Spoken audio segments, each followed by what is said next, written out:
UTL solar solar लावणार आणि सबसिडीही मिळवून देणार। लाडकी बहीण योजनेच्या अर्जाची छाननी करण्याचा निर्णय नाही, तक्रारी आल्यानंतर सरकार पुढील निर्णय घेईल, आदित्य तटकरे यांचं मोठं विधान। 1500 रुपयांमध्ये लाडक्या बहिणींची मतं विकत घेण्याचा प्रयत्न, तिजोरीवर बोजा पडल्यामुळे आता मुख्यमंत्री म्हणाले की योजनेचे निकष बदलावे लागतील, संजय राऊतांची टीका। एकनाथ शिंदे अजूनही गृह खात्यावर ठाम, कालच्या वर्षावरच्या बैठकीमध्ये तोडगा नाही, आज रात्री पुन्हा महायुतीची बैठक होण्याची शक्यता, TV9 मराठीला सूत्रांची माहिती। राहुल नार्वेकर पुन्हा विधानसभा अध्यक्षपदी, इतर कोणीही अर्ज न भरल्यामुळे राहुल नार्वेकरांची अध्यक्षपदी बिनविरोध निवड। राहुल नार्वेकरांच्या विधानसभा अध्यक्षपदाच्या नेमणुकीला ठाकरे गटाचा विरोध, बिनविरोध अध्यक्ष निवडीला आमचा पाठिंबा पण नार्वेकरांना नाही, आदित्य ठाकरे आक्रमक।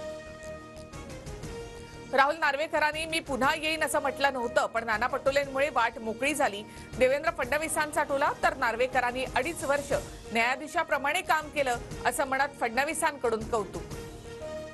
ठाकरे गटाला विरोधी पक्षनेतेपद मिळण्याची शक्यता, महाविकास आघाडीत ठाकरे गटाकडे अधिक जागा।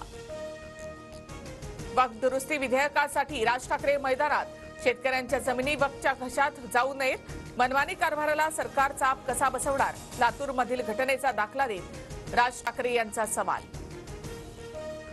जयंतराव, माझं तुमच्याकडे बारीक लक्ष, पण तुम्ही प्रतिसादच देत नाही, विधानसभेत अजित पवारांकडून जयंत पाटलांना खुली ऑफर।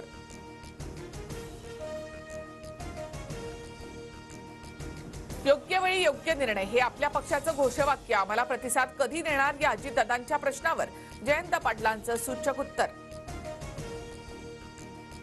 जयंत पाटील यांच्याबाबत राज्याला गुड न्यूज मिळणार, जयंत पाटील योग्य वेळी योग्य निर्णय घेतील, अजितदादा गटाच्या अमोल मिटकरींचं सूचक वक्तव्य।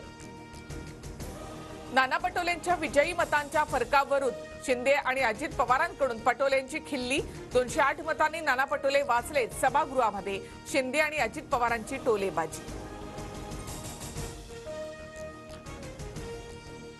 बेळगावमध्ये केंद्र शासित करण्याचा प्रस्ताव केंद्र सरकारकडे लवकरात लवकर पाठवा, आदित्य ठाकरे यांचं मुख्यमंत्री देवेंद्र फडणवीसांना पत्र लिहित मागणी। बेळगावमध्ये महामेळावा घेण्यावर ठाव असणाऱ्या महाराष्ट्र एकीकरण समितीच्या पदाधिकाऱ्यांची पोलिसांकडून धरपकड। सीमा भागाचा विशेष कार्यभार असतानाही अटकेच्या भीतीने शिंदे बेळगावला गेले नाहीत, काँग्रेसचं राज्य ही पळवाट नसू शकते, संजय राऊतांची टीका।